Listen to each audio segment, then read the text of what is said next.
Voltamos a apresentar Justiça na Tarde. Justiça na Tarde Debate. E vamos nós, são 15 horas mais 4 minutos, horário de Brasília.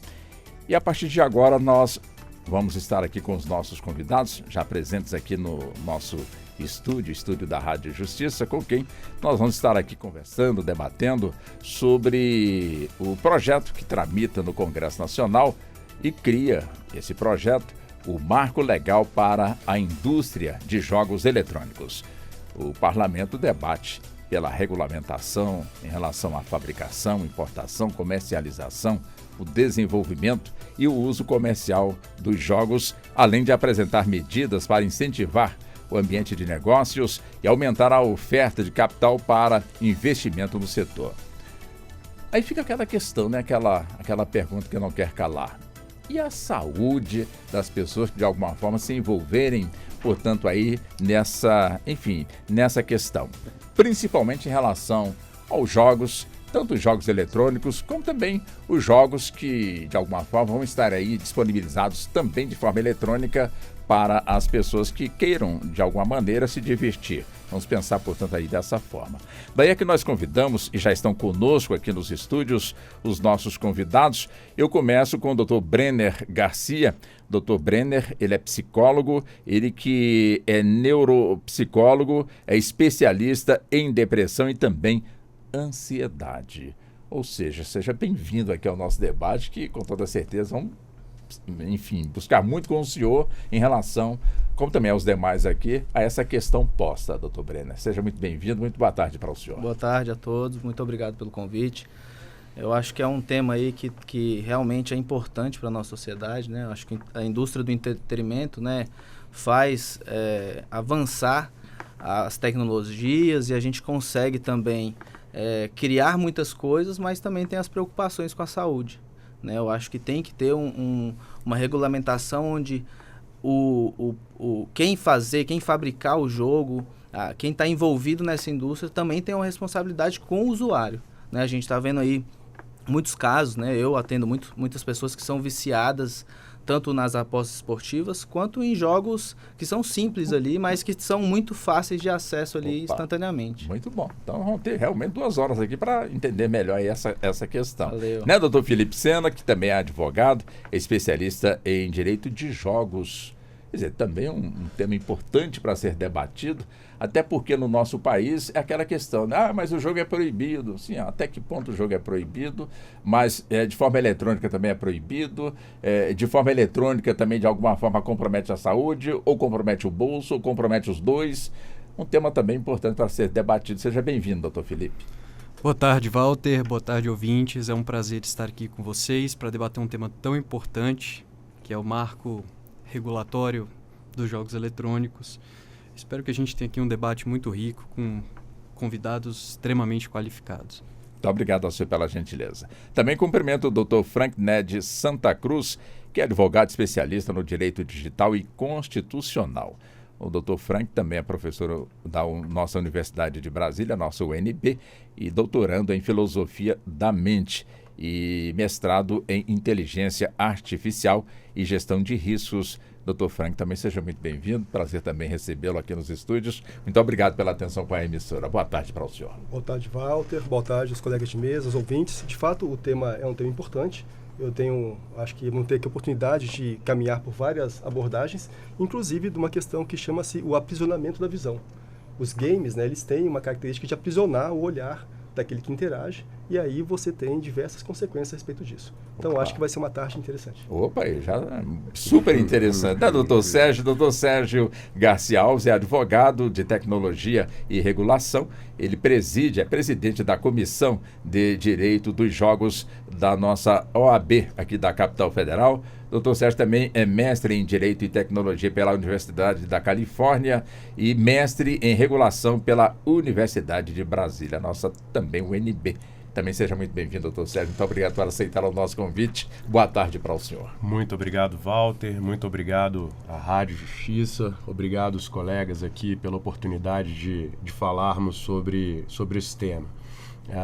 Acho que quando puder aqui contribuir assim de uma modo que eu gostaria de fazer, Walter, é trazer uma fala mais sistêmica para a gente poder organizar um pouquinho de que jogos a gente está falando. A gente tem um projeto de lei que acho que é o alvo central do nosso diálogo hoje, mas os temas de saúde se conectam com várias ações que estão em trâmite hoje no Parlamento e também no Judiciário, em várias verticais diferentes de entretenimento e da indústria e que usam, em muitos dos textos, palavras parecidas para entretenimento. A indústria no global, acho que por transformações tecnológicas, por imperativos do tempo, dos nossos gostos do nosso momento, o mundo passa por transformação tanto na organização tecnológica quanto na organização da oferta de entretenimento e também por decorrência de organização do Estado. Então, acho que esses pontos todos aí, e a saúde de crianças e adolescentes, de adultos também, mas de crianças e adolescentes, certamente é um objeto central dessas políticas públicas. Então, deixa eu já começar com o senhor. Vamos organizar, então, esse debate? Opa, vamos lá, então. Já falei. Então, vamos lá, doutor Sérgio. Vamos sim. Acho que eu pensei um pouquinho em como introduzir. A gente hoje tem um tema principal, que é um projeto de lei que tramitou originalmente na Câmara, foi ao Senado, foi recentemente aprovado, e ele aborda especificamente um conceito que traz no texto, são jogos eletrônicos, né? Jogos eletrônicos com um significado específico, assim, se a gente puder simplificar bastante, a indústria que mais caminhou e trabalhou pela condução desse projeto de lei gosta de chamá-lo de videogame, para simplificar. E é importante aqui a gente ver que a gente está falando desse tipo de jogos, e aí tanto em vários meios diferentes, sejam eles em meios à distância, por telemática, por meio de computador, telefone, mas também os estáticos, que sejam você voltar a esses primeiros videogames que não estão conectados aí à internet. Então isso aí tudo aí tem uma indústria muito relevante, uma indústria relevante no mundo e uma indústria relevante no Brasil. Tanto uma indústria de desenvolvedores, nós somos um povo criativo que precisa se posicionar, que precisa gerar receita e renda para uma população que busca empregos e que cresceu nesse ambiente. Então esse projeto de lei ele busca alguma sistematização para essa atividade econômica e alguns impulsos que podem ser provocados ou apoiados pelo Estado. Então, acho que esse é um projeto de lei. Isso é um deles. Agora, e ele tem uma preocupação, um capítulo todo dedicado à criança e adolescente. Em outras verticais, e aí o vernáculo sempre muito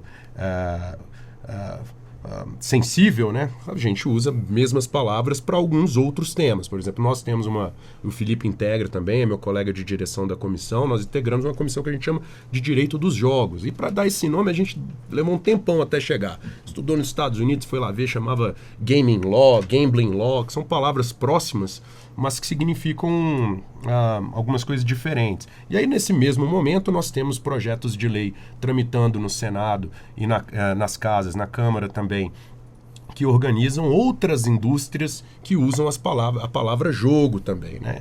Então, mais recentemente, nós tivemos, inclusive, uma lei aprovada que trata de apostas de quota fixa, que fala de apostas esportivas, mas ela também fala em jogos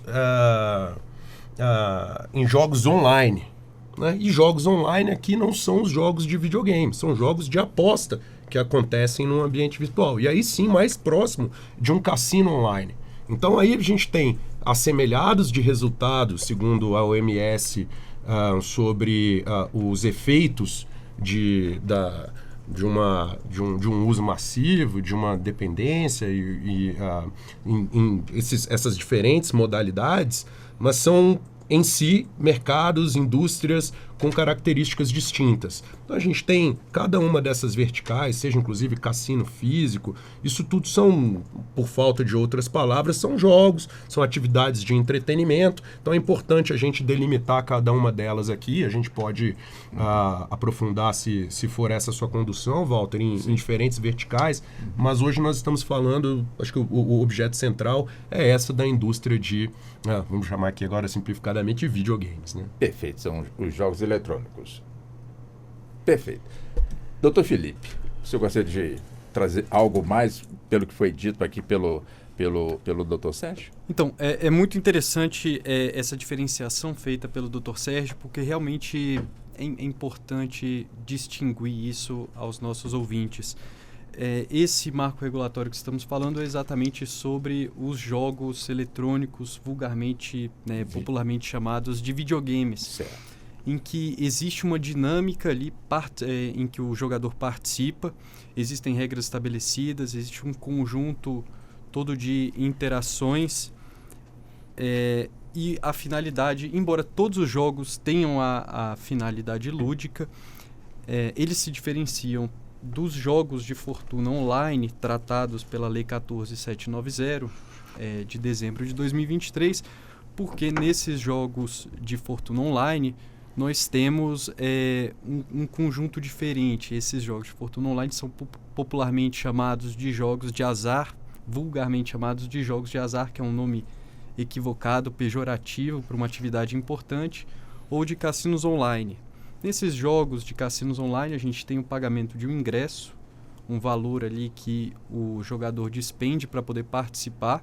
Nós temos um evento aleatório emulado a partir de um RNG, que é um gerador randômico de números, e se o jogador for vencedor, ele recebe um prêmio, um valor em dinheiro ou eventualmente em bens, a partir da escolha de um prognóstico, de um acerto. E a gente não pode confundir esses jogos, primeiro porque os jogos de fortuna eles são destinados somente à população adulta, enquanto os jogos eletrônicos eles têm uma amplitude muito grande de idade. E em relação a incentivos, fomentos, como estipulado no marco regulatório, eu particularmente entendo que ambas as indústrias elas têm que ter fomento de alguma forma, mas tem que ter fomentos diferentes a partir do objetivo de cada uma no nosso ordenamento jurídico, principalmente a sociedade. Nesses jogos eletrônicos que a gente está tratando hoje, existe um estigma muito grande, histórico. Por exemplo, a minha vida toda eu joguei videogame. Tinha aquelas críticas de, olha, meu filho, você está passando o tempo todo no videogame, você vai ficar com problema de visão, você vai... foca só nisso, embora eu obviamente não fizesse isso. Mas os videogames eles têm uma função social muito importante. Eles podem ser utilizados como forma de educação, podem ser utilizados para pacientes hospitalizados, impossibilitados de se movimentar. É uma série ali de funções diferentes que esses videogames têm, que são tratados no marco regulatório, que devem ser popularizados ali pela população.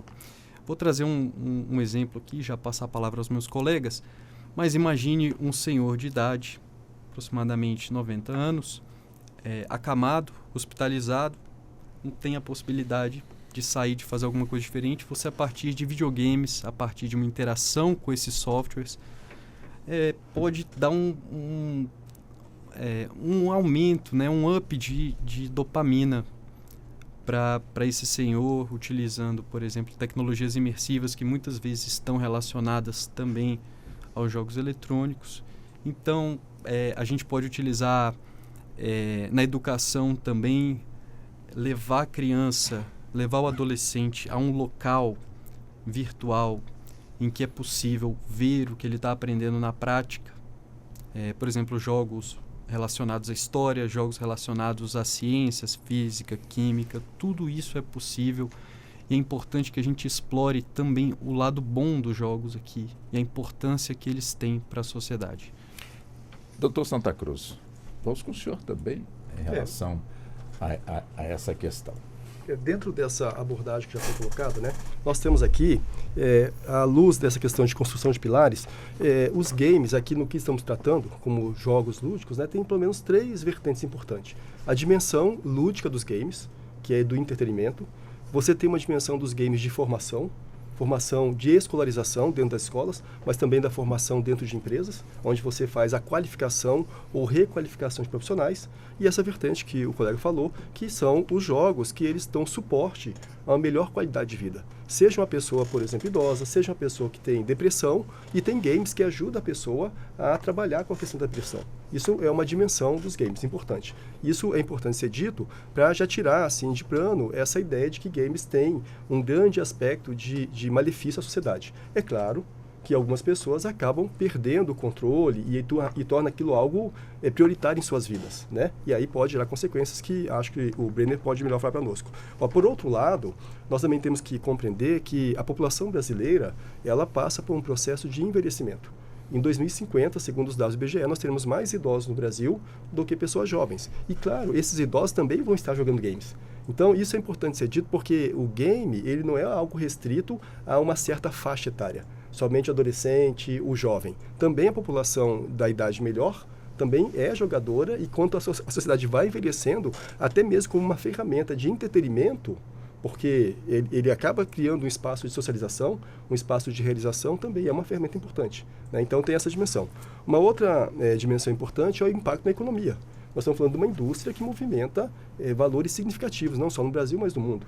Daí, nesse sentido, é importante também pensar o Estado gerando incentivo para a formação de profissionais. Lógico que a gente está falando de um espaço, quando se fala tecnicamente, que uma pessoa autodidata, ela pode sim ela desenvolver uma boa plataforma. Mas também é importante pensar a formação de pesquisadores que pensem a indústria dos jogos. E, por fim, para poder fazer circular a palavra, também não podemos descartar a responsabilidade das plataformas. As plataformas, à medida que mais e mais pessoas estão jogando, que estão presentes na plataforma, seja online, seja videogame standalone, é importante ter canais para que possa reportar, por exemplo, situações de assédio, situações de preconceito, situações de homofobia que acontecem nesse mundo físico, mas também acontecem dentro do espaço virtual. Então, essas plataformas também têm uma responsabilidade de ter canais para que se possa reportar, por exemplo, uma criança que é vítima de bullying ou cyberbullying, né? Uma pessoa que tem um viés de preconceito dentro da plataforma, sexista, de raça, de origem religiosa, de etarismo. Então, veja que são vários elementos que dialogam ou que circundam esse tema dos jogos lúdicos, né? Perfeito. Bom, agora com o Dr. Brenner, né? E qual é o conceito do senhor diante do que foi aqui posto quando o foco é justamente a questão da saúde mental das pessoas? Bom, eu destaco, né, que eu acho que os colegas falaram bem, que o videogame ele é muito tratado como um brinquedo. Em muitas culturas ele faz o papel lúdico. Mas hoje em dia a gente entende que ele não é só um brinquedo, ele é um lugar de desenvolvimento social, ele é um lugar de desenvolvimento cognitivo e até mesmo de interação. Você vê pessoas que fazem grupos online, jogam online, mas depois reúnem essas mesmas pessoas que compartilham ali de um sentimento, de uma vivência, no mundo físico também. Então, eu acredito que além de ser uma brincadeira, além de ser um lugar apenas lúdico, tem essa característica social muito importante. Mas, como os colegas destacaram, acredito também que a questão econômica é muito importante, tanto do fomento, né, da própria indústria, como num mercado que hoje virou um mercado, né? As pessoas, as crianças sabem, elas sabem até mais que nós, entrar num jogo e fazer, vender um item ali para comercializar, né, aquela ferramentinha no jogo, aquele personagem. Então, também é importante a gente ter no destaque a responsabilidade da indústria, do Estado, né, e de nós, pais, sociedade, né, tios, avós, que estão ali perto das crianças ou até mesmo dos adultos, né? Porque por mais que os jogos de apostas esportivas sejam para aquilo, né, de você ganhar dinheiro ou perder dinheiro, na maioria dos casos, você também tem na indústria dos games essa mercantilização. Então, é importante também olhar para isso, né? Como saúde mental, eu acredito que se o Estado tiver uma participação mais efetiva para criar, a partir do SUS, ou a partir da segurança pública, né, da segurança social também, mais recursos para dar para esses profissionais que vão estar lidando com crianças que estão viciadas, adultos que estão viciados, ou então pessoas que não sabem como chegar àquela plataforma, como o Felipe falou, que pode beneficiar, que pode trazer ali uma vida nova. A gente vê a questão da tecnologia avançando muito, né? Essas questões da realidade virtual, né? Então, acho que é um trabalho conjunto da sociedade inteira, né? Doutor Sérgio, gostaria de permanecer no tema ou podemos mudar aí o assunto? O senhor é o moderador, senhor, estamos bem. De repente, começamos sim, muito bem. Muito bem, de repente teve algum ponto aí que o senhor gostaria de pontuar. Eu entendo que toda essa construção aqui, primeira, a gente viu aqui vários aspectos diferentes que são um guarda-chuva para a gente colocar o país e políticas públicas nacionais, e desenhar políticas públicas que são relevantes para a comunidade brasileira. Um dos aspectos desse projeto de lei que chama muito a atenção é um aspecto que é o afirmativo de que isso existe, como se não fosse de plenamente notório. É importante mostrar que existe uma comunidade brasileira de desenvolvedores, existe uma comunidade brasileira de consumidores, existe uma comunidade brasileira que dedica suas carreiras a essa indústria. Então, para essa comunidade, como para outras tantas, eles têm demandas específicas e, por isso, o Congresso age bem ao considerar esse pleito. Isso não é um texto que foi aprovado no Senado, já advindo da Câmara do dia para a noite. É um tema que foi amplamente debatido na Câmara. Ele saiu da Câmara ao Senado com uma redação diferente, alcançando, inclusive, uma outra indústria que a gente ainda não citou aqui, que é uma indústria de esportes de fantasia. O Senado, com muitos debates, inclusive com muito diálogo com a Casa originária, com a Câmara, entendeu que faria por bem tratar nesse texto matérias que estão mais próximas de serem de um consenso, de serem encontrados um consenso. Então, temas, por exemplo, que são, não sei se não apenas mais controversos, mas talvez mais sensíveis, mais complicados, que demandarão muitas mesas como essa aqui, eles não estão abandonados. Alguns desses temas eles evoluirão e evoluem em outros textos. O meu colega Felipe aqui, acho que citou loot boxes antes da gente começar. A gente começou a falar essas caixas de prêmios e os significados disso. Também acho que a gente pode voltar a falar.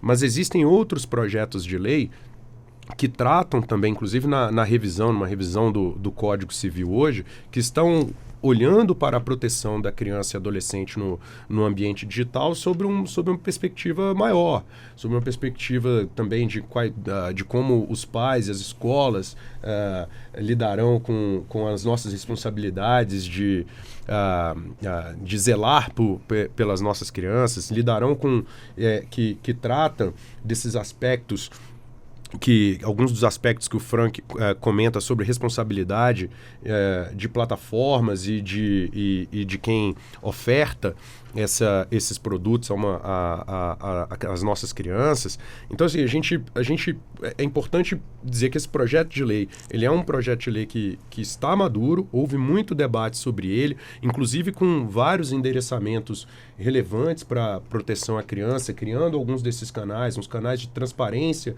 para situações em que há exposição, em situações em que, por exemplo, online, nos diálogos, há essa provocação, comportamentos danosos para crianças e adolescentes, alguns canais que devem ser criados pelas plataformas, pelos produtores de jogos, para que haja denúncias. Então, um projeto de lei é um projeto de lei robusto, e isso não significa que ele é um único projeto de lei. Várias outras mesas, muito debate ainda seguirá para a gente ter um cenário ainda mais seguro para criança e adolescente interessada em jogos, em suas várias verticais. Agora, doutor Felipe, como foi dito aqui, né, a população brasileira está envelhecendo, dito aqui pelo doutor Frank, e quando se fala, portanto, nos jogos eletrônicos, vem logo à mente a juventude. Aí fica aquela questão, né? Geralmente os pais é que têm que aconselhar os filhos. Geralmente é assim, né? Agora, diante dessa questão, o pai pouco conhece, vamos colocar assim, também não vamos aqui generalizar, pouco conhece, portanto, deste assunto que nós estamos aqui abordando. Está mais afeto, portanto, atento mais assim para o filho. Quer dizer, e o pai fica sempre naquela desconfiança, isso pode fazer mal para o meu filho, será que eu tenho que procurar A, B, C, ajuda? E aqui está sendo dito que é uma tecnologia do bem. É claro que se buscar para o mal também tem, né? Mas vamos pensar aqui realmente na questão do bem. Como é que fica essa questão? Seria importante jogar mais luz nesse debate por parte de quem tem essa responsabilidade? Aqui nós estamos fazendo a nossa parte, justamente para que todos, de alguma forma, de maneira igualitária, compreendam perfeitamente sobre essa questão. Walter, eu acho que é importante primeiro destacar que os jogos que a gente está tratando aqui não são simplesmente aqueles jogos por isso que do o doutor videogame clássico. Sérgio, né, colocou certinho aqui o rumo da discussão. Exato. E quando a gente trata desse tipo de jogo, existem pesquisas que falam que mais de 50% da população brasileira consome esses jogos. Pesquisas mais específicas que falam de números entre 70% e 75% da população brasileira. Por quê? O jogo é desde aquele mais elaborado, jogado no videogame, no computador, com uma dedicação imensa, até aqueles jogos extremamente simples, disponibilizados no celular. Então, muitas vezes o pai, a mãe, né, os responsáveis por esse menor de idade acham que não consomem jogos eletrônicos, que é uma realidade fora, é uma situação fora da realidade deles, ao tempo que esse pai ou essa mãe abrem o celular e jogam palavras cruzadas no celular, jogam aqueles mobile games chamados de idle, que são jogos que é necessário simplesmente clicar, coletar moedas. Todos esses softwares, essas atividades são jogos eletrônicos. Então, existe a necessidade, sim, de que haja uma supervisão dos menores de idade, das crianças, dos adolescentes, mas a gente tem que compreender também que boa parte da população brasileira consome algum tipo de jogo lúdico, jogo eletrônico. É uma atividade muito difundida na população, tanto que agora está sendo tratada de forma adequada com esse marco regulatório. Historicamente, a gente tem uma tributação muito alta voltada aos videogames, aos acessórios, periféricos, aos jogos em si, o que trouxe muito a pirataria para o Brasil. Existem videogames de gerações mais antigas, eu posso citar nome de marca? Aqui, Walter. Por exemplo, o PlayStation 2, que marcou gerações no Brasil, infelizmente acometido de imensa pirataria aqui no país devido a altos tributos, a dificuldades de desembaraço aduaneiro, e tudo isso está sendo devidamente tratado agora com esse projeto de lei, o 2796. Mas, no sentido de controle parental, o projeto traz uma possibilidade de um controle parental melhor, reduz as possibilidades de um bullying virtual, de eventuais episódios, cometimento de crimes, de ilícitos a partir desses jogos, com esse cuidado, todo essa estrutura, como bem apontado pelo meu colega Frank, de controle das denúncias, de feedback dessas denúncias, de eventuais irregularidades. Mas os pais precisam entender esses jogos sem o preconceito histórico que muitas vezes é tratado, porque todo mundo consome.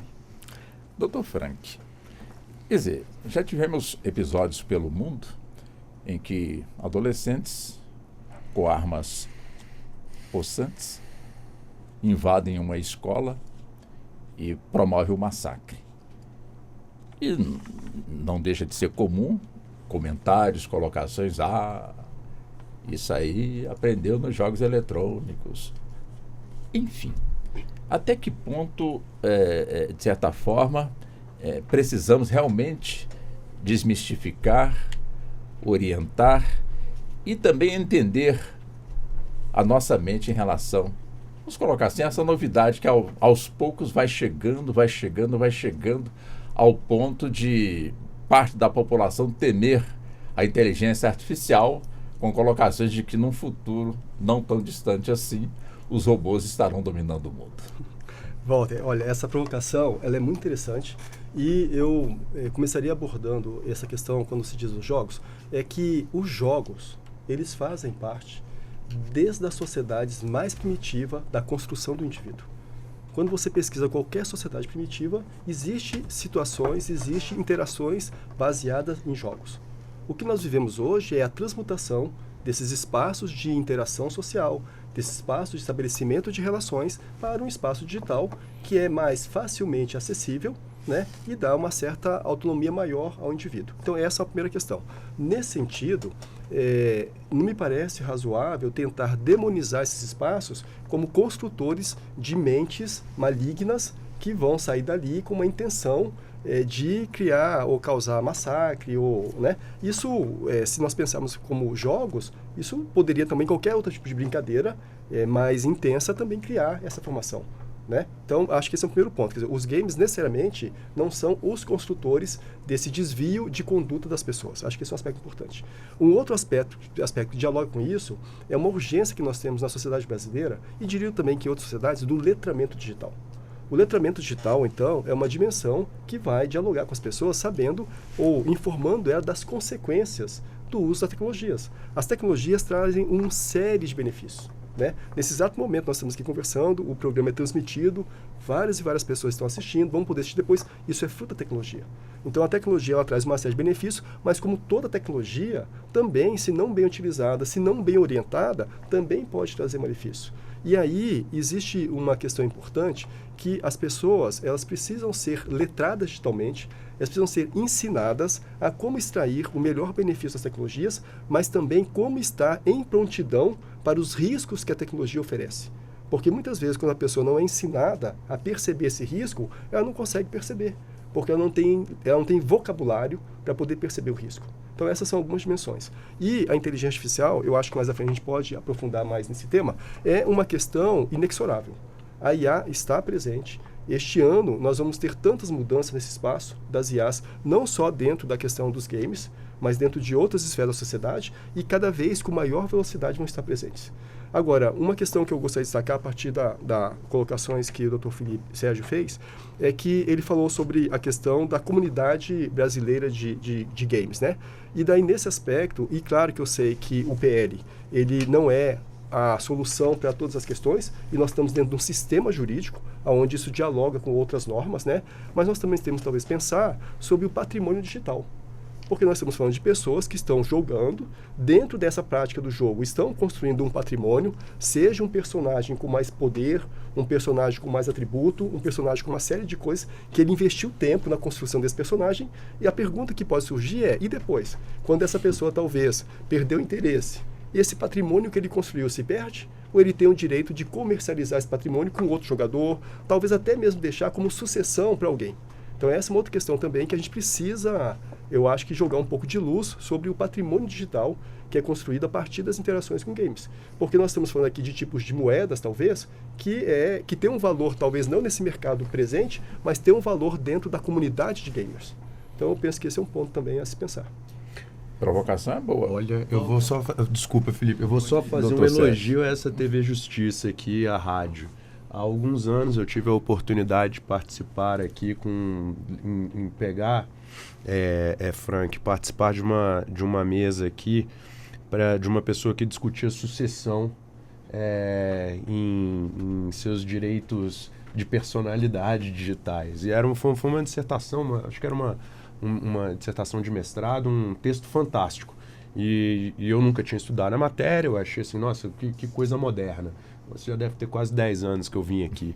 E isso que você está falando, já que você tinha me citado, vou só dizer que eu acho que é um tema muito importante, tem questões de patrimônio, tem questões financeiras aqui nesses jogos, mas é só um adendo de elogio a como essa casa está sempre à frente em temas relevantes. Muito obrigado, doutor Felipe. Sérgio. Doutor Felipe pediu a palavra.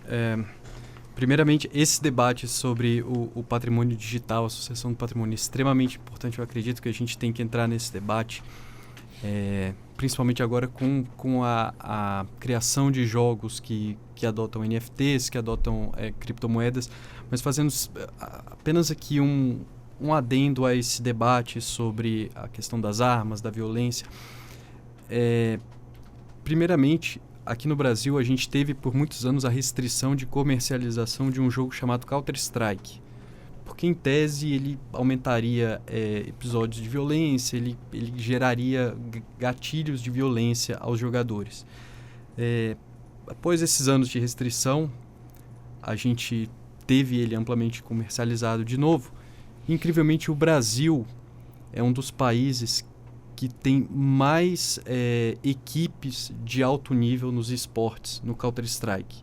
Um dos melhores jogadores do mundo de Counter-Strike, fazendo aqui defendendo a nossa comunidade, um dos melhores jogadores do mundo, Pelé do Counter-Strike, é brasileiro.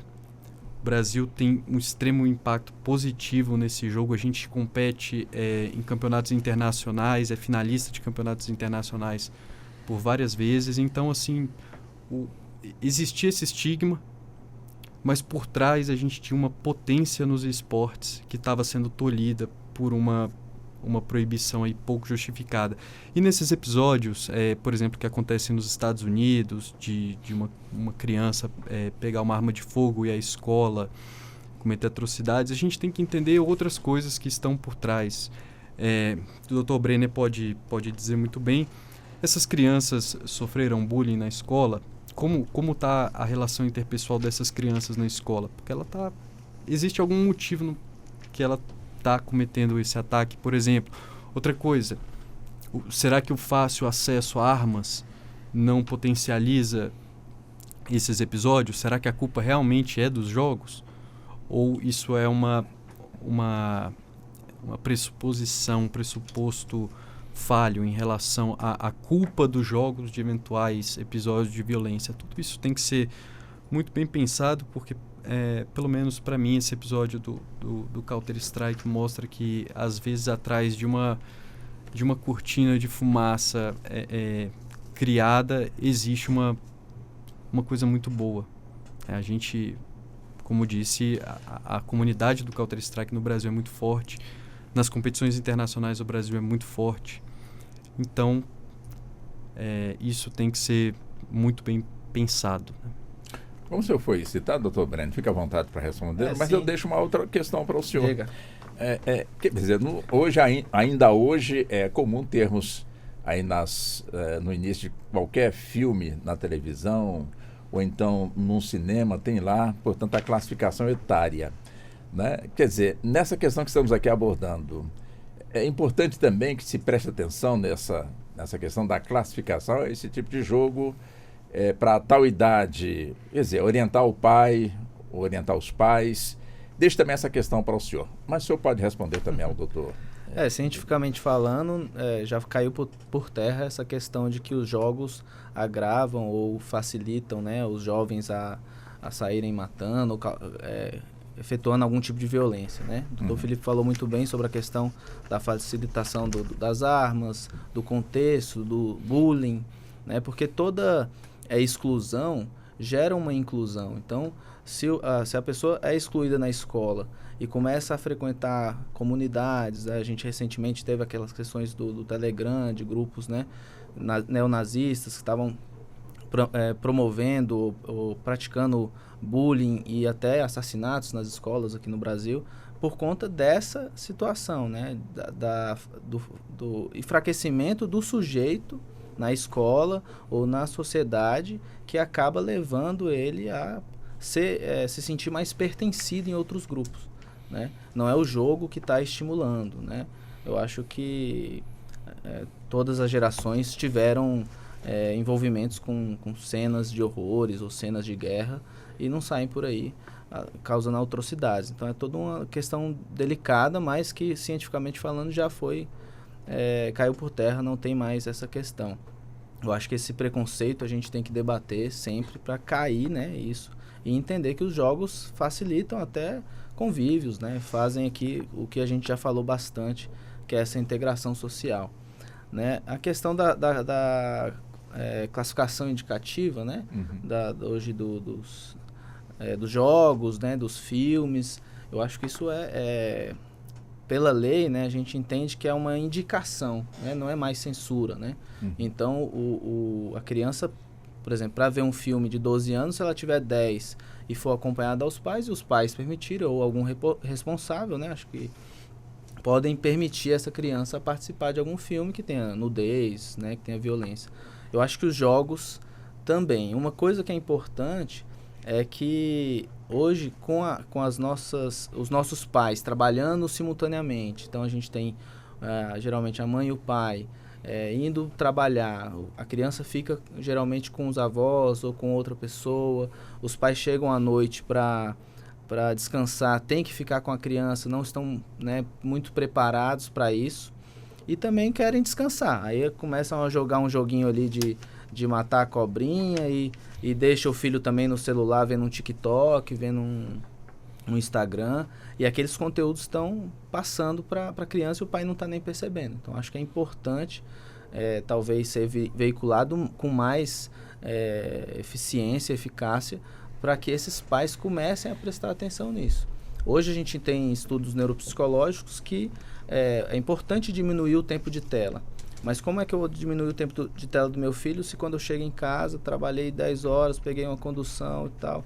O único momento que eu vou ter de paz é deixar o menino com o celular para ele se distrair ali. Então, acho que é importante, né, ter essa classificação indicativa, acho que ter uma abrangência ali, talvez na propaganda ou antes de abrir o aplicativo, mas também ter essa educação, né, acho que de uma maneira mais abrangente. Doutor Sérgio, ainda é cedo para a gente chamar alguma pesquisa em que, claro, né, como foi dito aqui, nós temos, portanto, aí os videogames, que geralmente alcançam as crianças, adolescentes, por que não também adultos. E o senhor fez essa separação muito bem, mas não tem como não linkar uma coisa com a outra.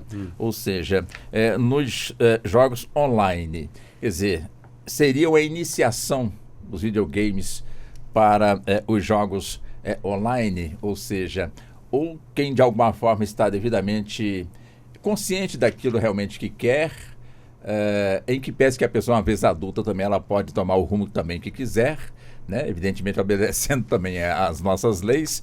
Como é que o senhor também vê aí esse aspecto? Creio que são algumas das verticais e alguns modelos de jogos são mais facilmente separáveis. Eu vou colocar assim. Existem modelos de jogos em que essas características de fato se misturam.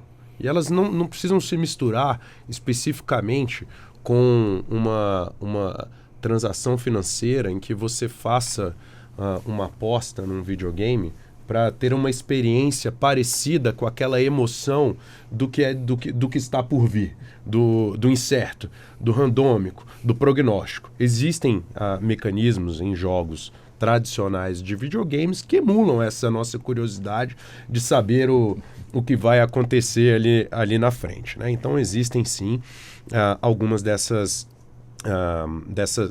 pontos de contato.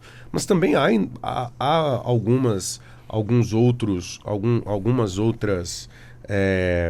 áreas que são jogos bastante distintos e que talvez não se comuniquem. Assim. Acho que dizer que uma coisa leva a outra, eu nunca vi uma pesquisa desse tipo. Se a sua pergunta original é se há espaço para mais pesquisas, eu acho que sempre há. Eu acho que é importante a gente ter os nossos números de indústria, os números acadêmicos, os números de políticas públicas. Alguém aqui citou, eu acho que foi o Brenner, sobre o custo ou a oportunidade de ter algumas das demandas que a gente vai ter de saúde aqui, que certamente impactarão nossas políticas públicas. O SUS será demandado, seja pelo videogame, seja pelo incremento de jogos aí dos outros tipos de apostas esportivas, jogos online aí com mais propriamente ditos de cassinos online. Certamente as nossas áreas de saúde pública serão demandadas. E isso a gente precisa e isso é endereçado, inclusive, na destinação da lei vigente de apostas esportivas, que há uma alimentação também de fonte pública para as causas sociais. Então, e para a gente fazer isso, a gente precisa de evidências, e evidências são constituídas a partir de pesquisas. Então, acho que tudo isso é importante. A gente hoje tem nessa outra temática da área mais propriamente de apostas, nós temos uma nova estruturação sendo consolidada no Ministério da Fazenda e que certamente trabalhará com números. Há outras frentes de governo federal, tanto no Ministério da Saúde, Ministério do Esporte, que também precisam se munir de elementos que orientem as nossas políticas públicas. Então, organizar isso tudo, porque está tudo acontecendo muito ao mesmo tempo, mas certamente contribuirá bastante para termos políticas mais eficientes de letramento digital, de sustentabilidade do nosso sistema de seguridade social, de sustentabilidade da nossa saúde pública e da geração de entretenimento e de empregos. Então, assim, são vários objetos de política pública que estão à mesa e acho que a gente tem aí um bom tempo ainda para trabalhá-los. O doutor Sérgio deu o lead aqui, emprego, doutor Santa Cruz, nessa evolução, né, da tecnologia. Estamos aqui abordando os jogos eletrônicos. Como é que o senhor avalia também não é possível desassociar a inteligência artificial também dessa questão. Ou seja, essa tecnologia vem crescendo por segundos. No campo do emprego, no campo, acima de tudo, de se buscar oportunidades. Existe alguma preocupação ou não nesse sentido? Walter, esse é um tema muito importante e relevante, né? Porque, veja, essa indústria do game, ela abre um espaço de geração de recursos econômicos imenso. O país, né, tem potencialidade de competir com outros países, até porque, o Dr. Felipe já falou, o brasileiro é muito criativo, né? Todos nós sabemos que o brasileiro é criativo. Então, sim, nós podemos competir no mercado com ferramentas, com plataformas extremamente interessantes e eficientes. Por outro lado, né, falando da aplicação de inteligência artificial, ao tempo que esses algoritmos vão avançando, né, eles também, então, nós temos algoritmos com capacidade do próprio algoritmo desenvolver games muito sofisticados. E aí você acaba tirando espaço também do desenvolvedor. E eu falo isso, a ótica, aqui no UNB, uma das matérias que eu ministro é lógica de programação e programação em algumas linguagens, C, Python, né? E veja que um dos desafios que nós temos hoje com os alunos é que eles utilizem as novas tecnologias para fazer soluções matemáticas de algoritmos, não usando a tecnologia para gerar 100% da solução, mas ele também pensando a solução junto com a tecnologia. Porque a partir do momento que a indústria, o mercado vai se apropriando e usando as tecnologias para gerar soluções, você começa a ficar mentalmente preguiçoso. Você começa a deixar de pensar elementos que são importantes para a construção mais ampla do raciocínio.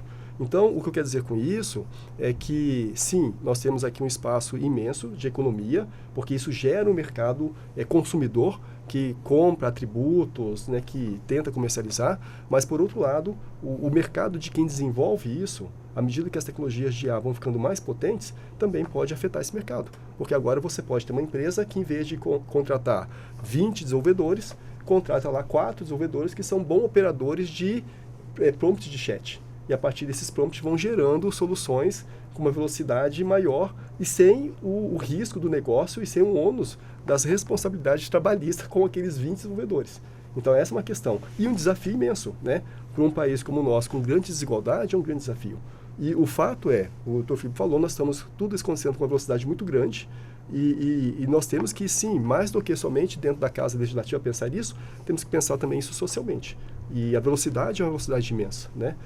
O mundo, os estados até então, eles estavam acostumados a gerar legislação, a enfrentar os problemas numa certa rotação de mundo. Só que as tecnologias estão imprimindo uma rotação muito maior na sociedade, na entrega de solução, né?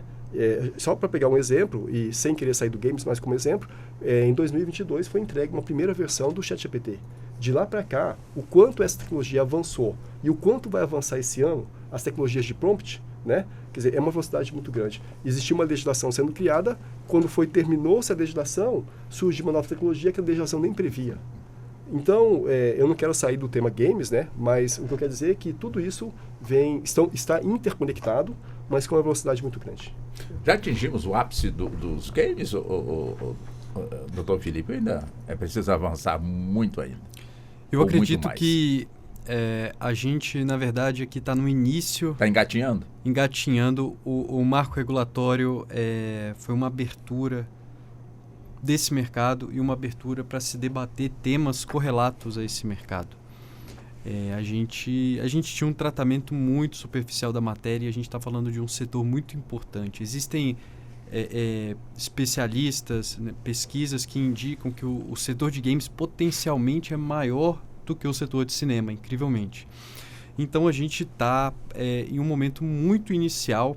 Obviamente, a indústria já está muito avançada, a indústria está em crescimento constante, como o Dr. Frank muito bem disse. Posso arriscar aqui dizer que a indústria dos games cresce e se desenvolve tão rápido quanto a inteligência artificial. E agora que o Brasil está dando a devida atenção a essa matéria.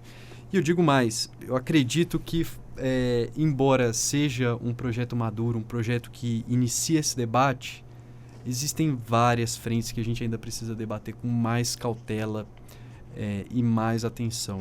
Eu vou citar aqui uma que o Dr. Sérgio já havia iniciado o debate, as loot boxes e o gachapon. O senhor traduz para nós esses... As loot boxes e o gachapon, loot box é um termo originariamente norte-americano, né? Europeu. Gachapon é uma mecânica parecida, decorrente de países asiáticos como China, Japão. São basicamente caixas misteriosas que o jogador compra nesses softwares, nessas plataformas, e a partir dessa compra um RNG começa a funcionar, que é um gerador randômico de números, e ele pode te dar um item, um benefício, algo dentro do jogo. Desde um item extremamente relevante, que não vale nada, até itens que mudam totalmente a gameplay, a experiência do usuário com aquele jogo. E isso é muito importante na linha que o Dr. Frank disse de patrimônio digital. A gente já tem um primeiro problema, que eu acredito que as loot boxes e o gachapon deveria ter sido mais aprofundado nesse projeto de lei. Existe a tendência de que alguns países lá na Europa estão já proibindo essa forma de monetização por entender que é muito agressiva, e o Brasil deveria pensar em algum tratamento especial para isso. Por quê? O gachapon e as loot boxes são um meio de monetização desses jogos eletrônicos que não é adotado por todos, viu? Normalmente, a maioria dos jogos não adota. Eles são mais comuns em mobile games, jogos de celular. E é uma monetização muito parecida com os jogos de fortuna, né? Os cassinos online. E meu mestrado, minha dissertação de mestrado é sobre regulação de jogos de cassino online. Eu fiz um estudo aprofundado nisso. E ao mesmo tempo que aqui no Brasil a gente tem um estigma muito grande sobre esse setor e atualmente a gente tem uma regulamentação, digamos assim, até um pouco rigorosa para esse setor de cassinos online, a gente permite que alguns mobile games no Brasil, que estão disponíveis para download no Brasil, não tem nenhuma representação nacional, não tem qualquer vínculo com o Brasil, comercializam loot boxes e gachapon. É aquele, explicando de forma bem simples, você compra, acontece um sorteiozinho e você ganha alguma coisa. As pessoas devem ter visto isso em algum momento, nossos ouvintes. Tem mais 30 segundos. Não tem um tratamento especial para isso e a gente deveria ter um tratamento especial porque é uma atividade muito semelhante ao cassino. Enquanto a regulamentação do cassino é rigorosa e demanda uma grande fiscalização, essas loot boxes e gachapon não tem e precisavam ser fiscalizadas e precisavam ter parâmetros de transparência, honestidade e confiabilidade, principalmente para operadores que não estão vinculados ao Brasil. Pois bem, nós estamos fechando a primeira hora do nosso debate. Peço licença aos senhores para que possamos sair para o intervalo rápido, mas vamos voltar e termos mais uma hora para que possamos então avançar nesse tema. Até já. Você está ouvindo Justiça na Tarde.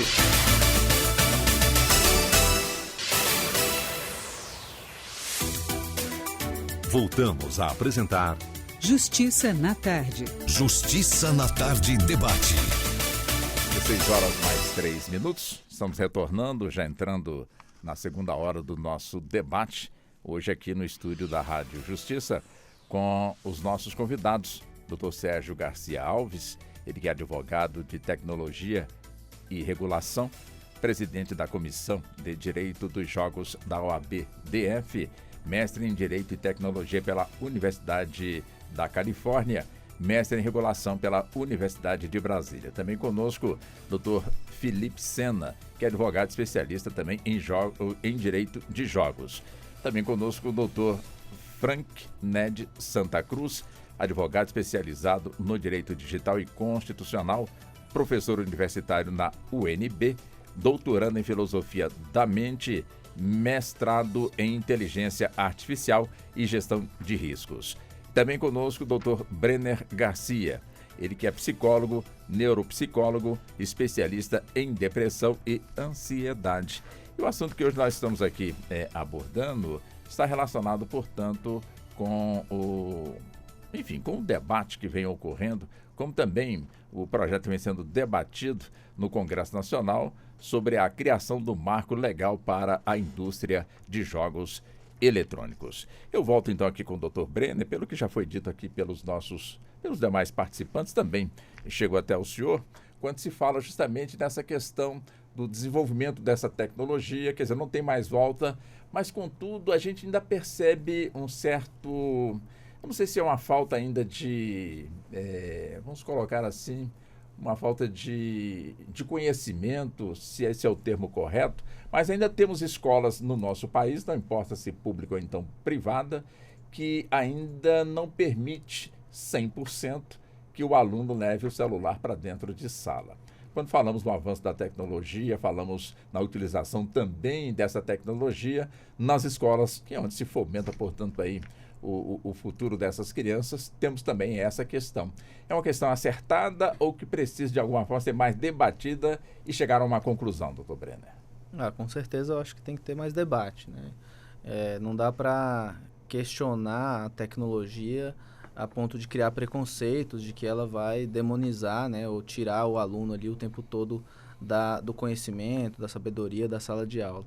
Eu sinto que tem algumas escolas que estão debatendo, estão trazendo temas a respeito da inteligência artificial, da robótica, dos próprios jogos, né? Escolas públicas também, conheço a escola, uma escola lá em Taguatinga, que fui dar uma palestra. Lá eles têm a informática, e não a informática de você mexer ali no Word, não. Eles jogam, trabalham essa questão educacional, né? E trabalham também uma psicoeducação para como você pode levar o seu celular para a sala de aula e usar de uma maneira saudável, porque não dá para excluir esse sujeito que está participando da aula ali do mundo, né? Ele vai querer ficar antenado nas redes sociais, ele vai querer trocar ideias sobre sobre o que ele viu, qual é a matéria que ele viu no YouTube, se está alinhado com relação aos professores dele. Então, acho que esse debate tem que ser amplo, né? A escola e as instituições, seja particular ou pública, tem que estar nesse debate para integrar esse celular ou esse, né, computador, essa tecnologia ao ensino, né? Então, acho que se fizer mais campanhas mostrando que não é uma coisa pejorativa, né, danosa, o aluno vai sair ganhando. Deixa eu aproveitar que foi soprado aqui, eu peguei aqui, o Dr. Felipe soprou. Fala do CID-11. O que é o CID-11? Então, no manual de doenças mentais, né, a gente tem a categoria das doenças e hoje a gente considera que os jogos eletrônicos, né, o transtorno de jogos eletrônicos é um CID separado dos transtornos de jogos. Então, antigamente você tinha o vício em apostas, o vício em jogos, né? Hoje já há uma diferenciação ali para jogos eletrônicos, né? Aí a gente já ampliou esse debate aqui e vai cair nos videogames, nas questões desses jogos de mais interação. Então, para você ver que o avanço, né, as ciências estão preocupadas também nessa questão mais cognitiva. O Frank falou sobre a questão da ilusão ali que aquele game cria, né? Você pode vivenciar coisas incríveis jogando um jogo de realidade virtual, experimentar situações novas, como você pode também passar a sua tarde inteira querendo vivenciar aquelas situações novas por conta dessa indústria que te chama a atenção, que te aprisiona ali, e você só fica o dia inteiro nessa realidade virtual e não sai para conversar, para bater um papo, para ir no cinema. Então, esse é o maior desafio. Quando um paciente chega no consultório, e é claro que por isso que a gente tem que aumentar as políticas públicas, porque nem todo mundo pode ir ao consultório, a gente intervém nesse sentido. E aí, quais são os recursos que você tem para lidar com a sua vida? O que você faz de entretenimento? Você vai no cinema, você toma um café, você conversa com a sua família. Eu fico 12 horas jogando um jogo. Mas é simulação, conversando, ou então eu tenho um grupo de chat que faz isso e aquilo. Mas você não pode ficar só naquele sistema ali. Você tem que diversificar a sua vida, né? Perfeito. Doutor Sérgio, eu gostei muito quando o senhor, né, no início, vamos separar aqui o que nós vamos discutir. Eu gostei bastante, viu? Funcionou? Funcionou, deu uma luz assim, legal, né? Agora eu pergunto ao senhor, quer dizer, é importante realmente esse debate e, claro, levar a informação para o público em geral. Uhum. Aí, de repente, a gente acompanha uma notícia que vem de longe, né, lá dos Estados Unidos. Olha, o TikTok vai ser proibido de entrar aqui, porque isso, porque aquilo. Ou seja, coloca ali questões técnicas, questões políticas, política internacional e outras coisas mais. E, de certa forma, quem não tem um conhecimento mais aprofundado, porque não teve a oportunidade de ter esse conhecimento, fica preocupado, portanto, aí com essa questão.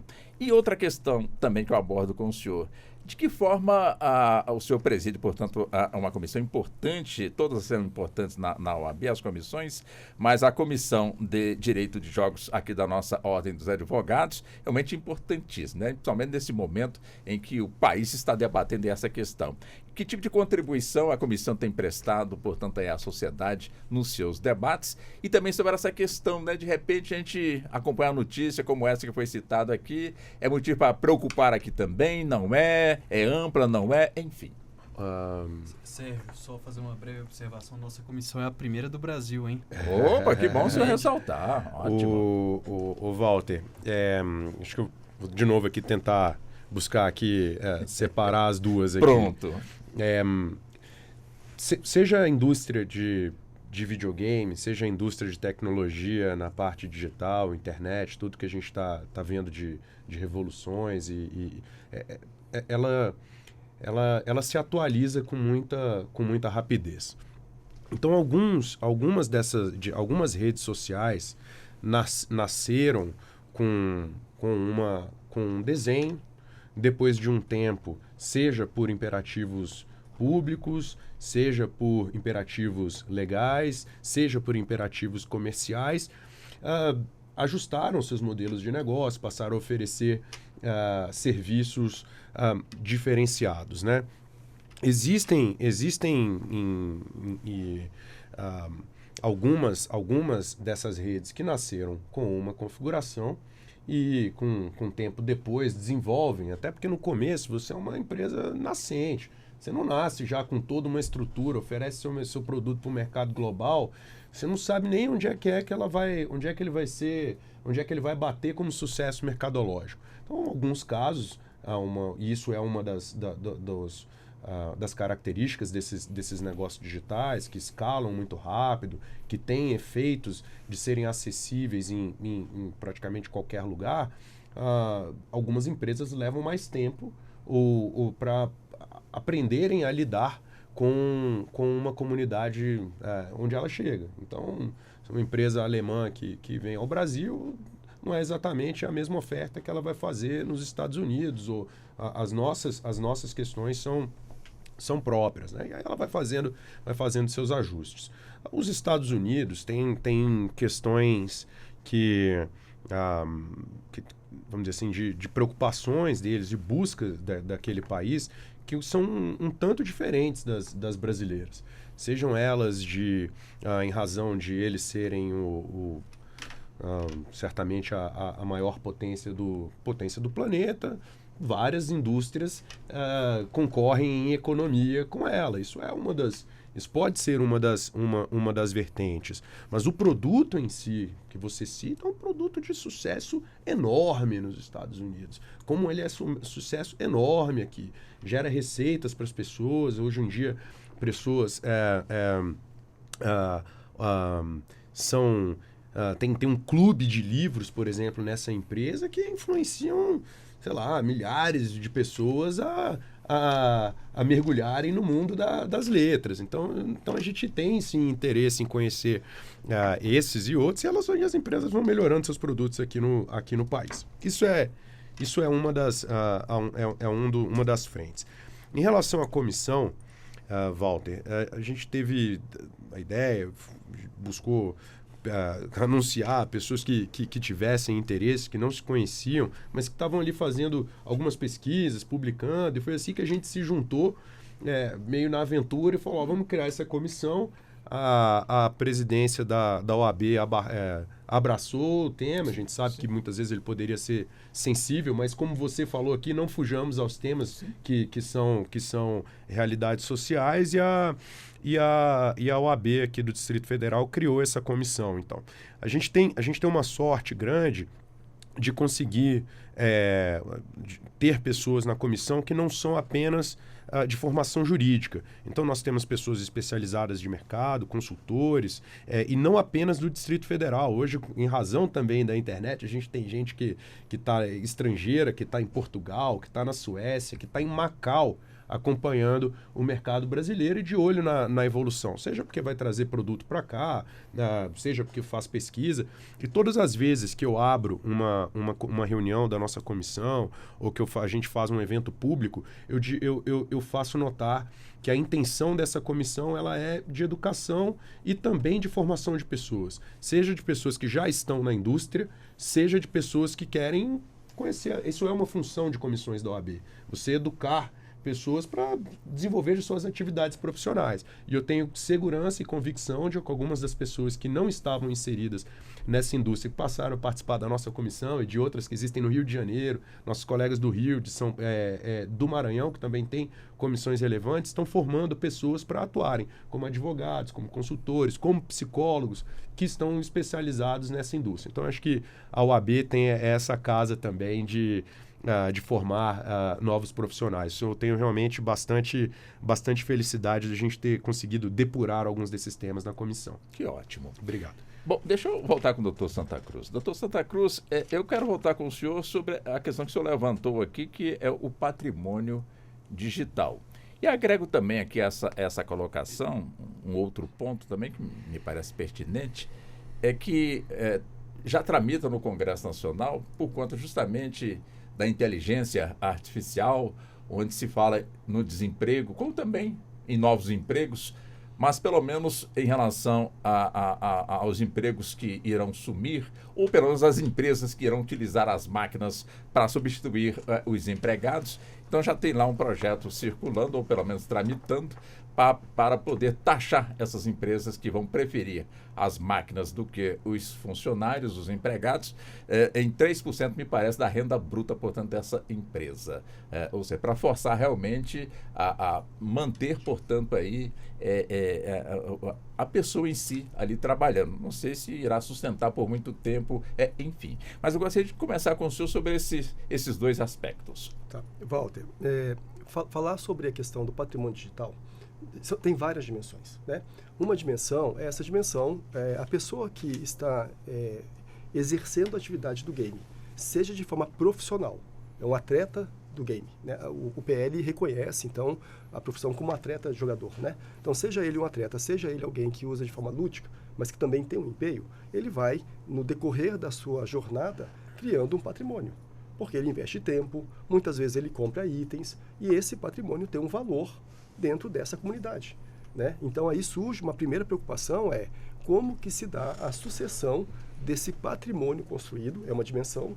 Uma outra dimensão pode ele comercializar livremente esse patrimônio que ele construiu, apesar de ser dentro de uma plataforma privada? Essas são algumas questões. Mas existe uma outra questão, o Dr. Felipe trouxe, a questão da randomização, quando você tem ferramentas que geram ali uma caixa randômica, né?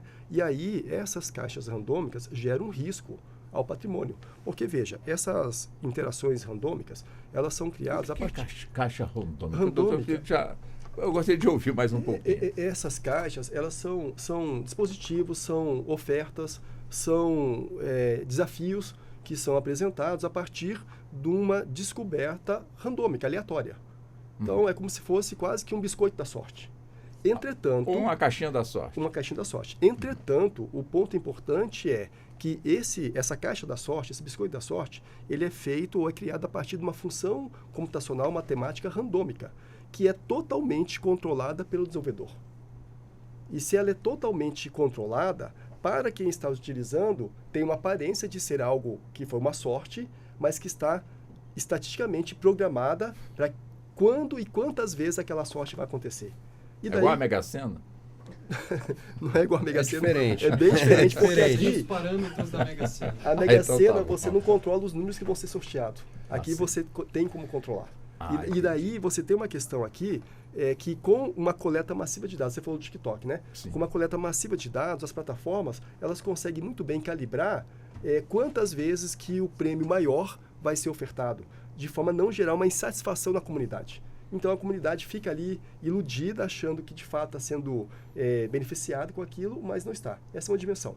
Uma outra dimensão que eu gostaria de aproveitar e falar, né, sobre risco, né, é porque a gente começou a conversar aqui sobre risco, o Dr. Brenner falou sobre que não vamos demonizar as plataformas, né, e de fato eu concordo com essa ideia, mas uma coisa importante é que muitas vezes as famílias, dentro dessa ideia do letramento digital, elas têm uma geografia do risco, uma geografia da violência dentro de um espaço urbano. Então, ou seja, nós temos mentalmente, certos locais da cidade é violento, se você vai sair para um show, evita usar um relógio, um anel, porque nós temos uma geografia desse espaço de violência dentro do espaço urbano. Mas um ponto importante é, uma criança sentada ao lado do seu pai, no sofá de casa, seja num game, ou o fato é, com um smartphone na mão, ele pode estar sendo vítima de violência. Porque o digital permeia todos os espaços. Então, uma coisa importante, aproveitando a audiência do programa, né, e o debate, é alertar a sociedade que aí sim a função da família de estar atenta nos espaços digitais que essas crianças menores estão permeando. Não em virtude de uma questão de um vício no game, mas também esses espaços estarem sendo também utilizados porque nós falamos de predadores sexuais que utilizam esses espaços para ir ali aproveitando, se aproximando dentro de uma coisa chamada engenharia social das crianças para um mal maior. Então, o que eu quero dizer com isso é que não é porque a criança está sentada dentro de casa, ao lado do pai, que ela não possa estar sendo vítima de violência, de um bullying, do cyberbullying, né? Então, nesse aspecto, eu remeto àquela questão da importância das plataformas ter, o doutor Sérgio já falou sobre isso, os canais de denúncia, para que possa, então, né, tomar também providência. Até uma exposição, né, da sexualidade, né? Muito perigoso isso mesmo. Doutor Sérgio pediu a palavra, doutor Sérgio. várias vezes aqui, eu estou tendo a oportunidade de falar. Pode ser o Frank falou tantos pontos importantes. Agora, em relação a esses canais de denúncia, quero só exemplificar como não é trivial a solução. E a gente olha, quando visualiza o projeto de lei, tem isso eu vou citar aqui lembrando de outros temas, tá? Seja o debate de gestão, por exemplo, de moderação de conteúdo sobre fake news, outros projetos de lei que a gente tem aí tramitando sobre temas muito sensíveis para todo o país. A gente tem aqui nesse projeto, ele fala que que as empresas devem criar canais de denúncia e coloca que deve haver uma transparência em relação a isso. Então tem 10 denúncias sobre violência sexual, racismo, bullying, o que quer que seja a categoria, e essas empresas são obrigadas aqui segundo o projeto de lei, detalhar os métodos empregados para a análise das denúncias, remoção de conteúdo e gerenciamento dessas comunidades. Então, detalhamento dos métodos. Depois vem detalhamento dos métodos empregados na mitigação desses riscos e aplicação das salvaguardas. Isso aqui, como em outros projetos de lei,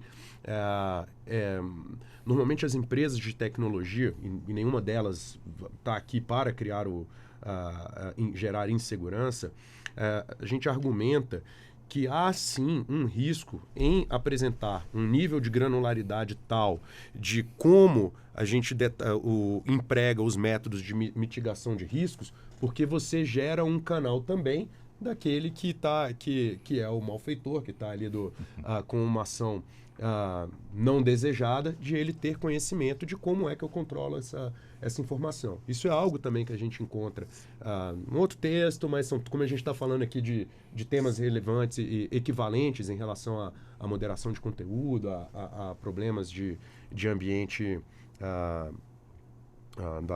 de nossa vida contemporânea, as escolhas não são fáceis. E são textos desse tipo que muitas das vezes o Congresso demora, se depara, o Executivo também faz muitas reuniões e o Judiciário aqui também é instado a decidir em momentos desafiadores, né? Então, um exemplo aqui de uma medida que ela é boa, mas também está ali nos nossos desafios de dosagem.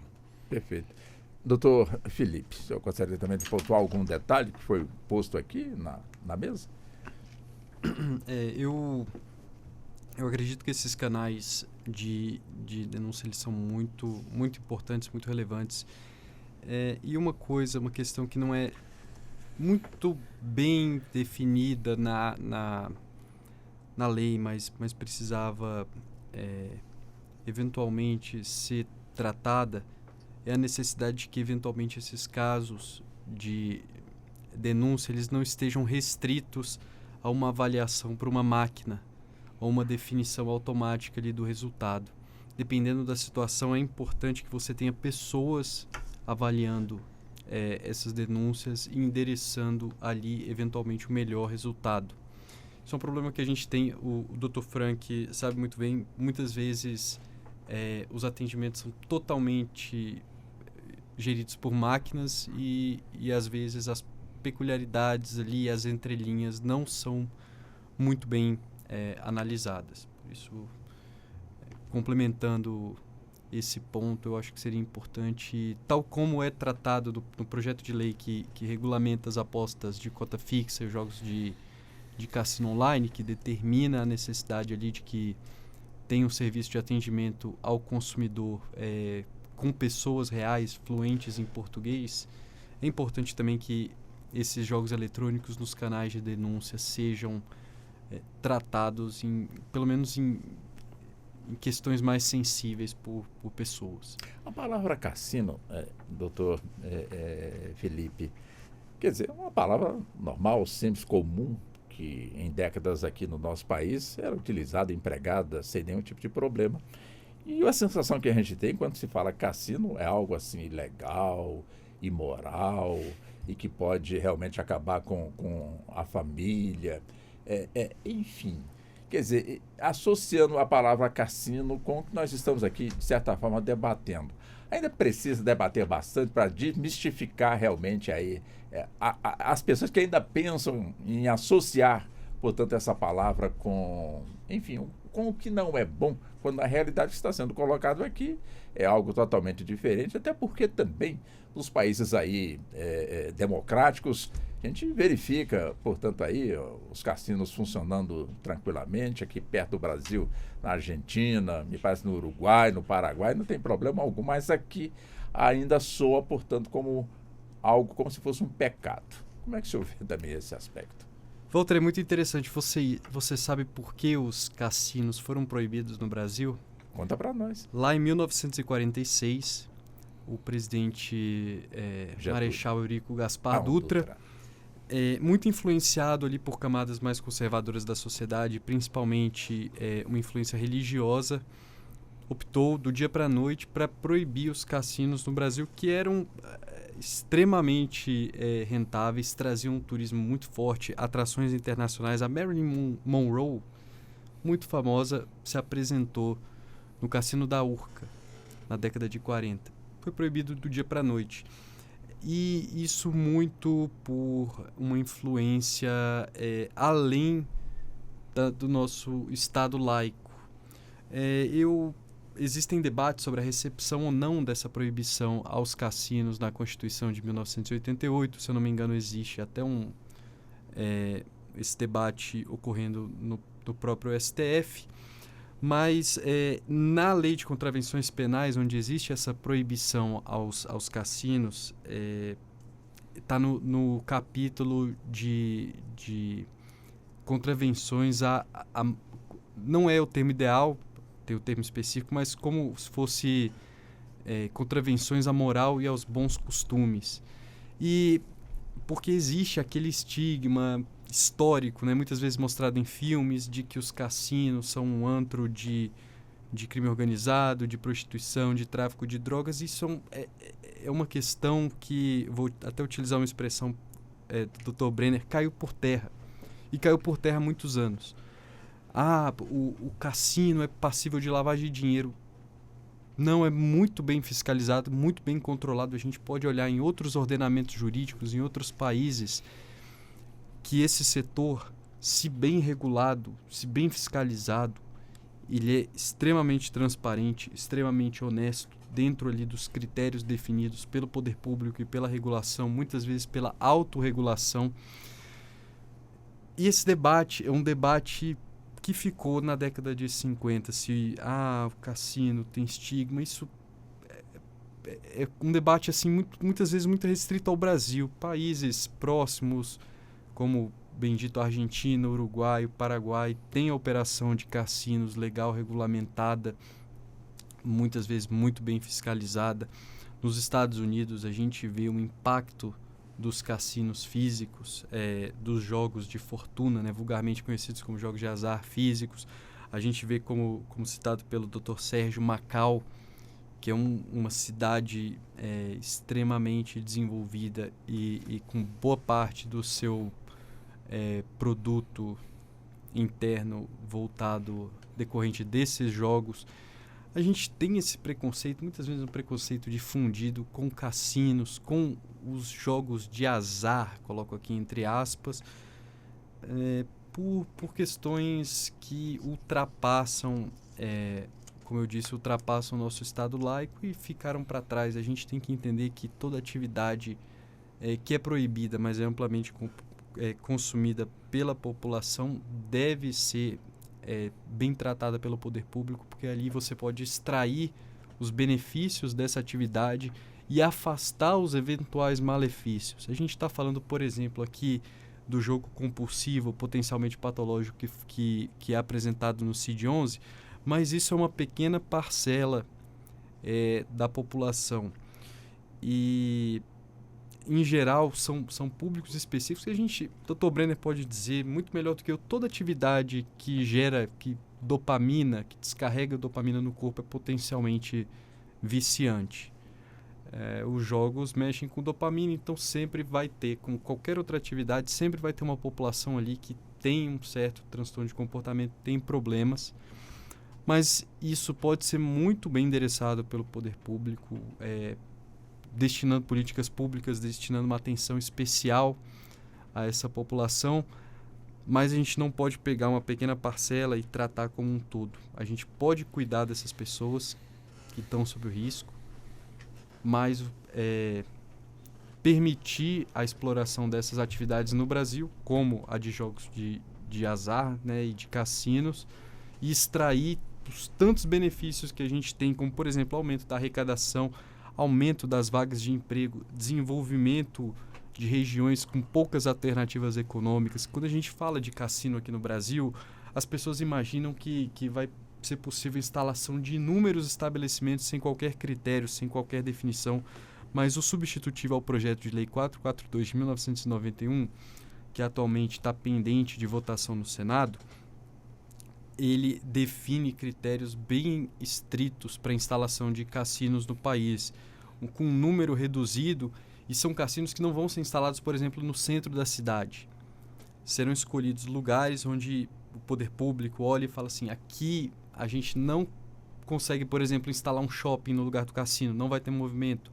A gente não consegue instalar um estádio, uma arena, mas o cassino, operado num resort, ou seja, num complexo integrado de lazer, num hotel grande, você instala o hotel, as pessoas se dirigem àquele lugar com baixas alternativas econômicas exatamente por causa daquele empreendimento. Então, uma cidade que não tinha tanto emprego para as pessoas, não tinha tanta alternativa, você dá ali um suporte econômico, você cria oportunidade para essas pessoas. Então, a gente tem que pensar também no lado bom e que esses efeitos colaterais e esse estigma que tem, eles já estão superados e eles têm um endereçamento muito bom por parte de outros países, outras jurisdições, que a gente pode trazer inspirações para o Brasil. Doutor Brenda, como o senhor foi citado, mas também deixo com o senhor essa questão.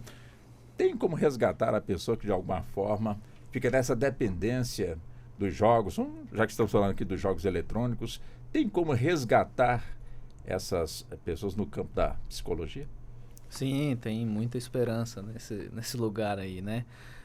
Complementando a fala dos colegas, é importante, né? Tem um grande psicólogo, Jung, falava que tudo que a gente não coloca luz vira sombra, né? Então, hoje a gente encontra uma criminalidade envolvida com esses jogos. As pessoas buscam entretenimento, as pessoas buscam ter prazer. O jogo é um lugar de prazer, também é um lugar de você talvez tirar uma grana ali, né, o que as pessoas também querem, mas tem essa questão do prazer, da dopamina, né, que o Felipe falou. Eu acho que isso é fundamental para a gente entender nossa sociedade. Então, se nós fazemos igual com as drogas, estamos fazendo com os jogos, a criminalidade vai acontecer. Eu tenho um paciente que mora em São Paulo que ele trabalha num cassino. Ele trabalha num cassino, me conta a rotina dele. Então, assim, tá acontecendo aqui no Brasil um cassino que, né, é ilegal, mas tem. Então, se a gente regulamenta, né, traz, como os colegas falaram, para esse debate, para criar lei, para criar limite, idade, para criar controle, para fiscalizar se o cassino está sendo um cassino que entrega sim o lucro ao cliente, porque eles vão ganhar dinheiro. Então, se há muita grana envolvida e eles podem sim trazer essa ludicidade para a cidade, criar outros movimentos de diversão, né?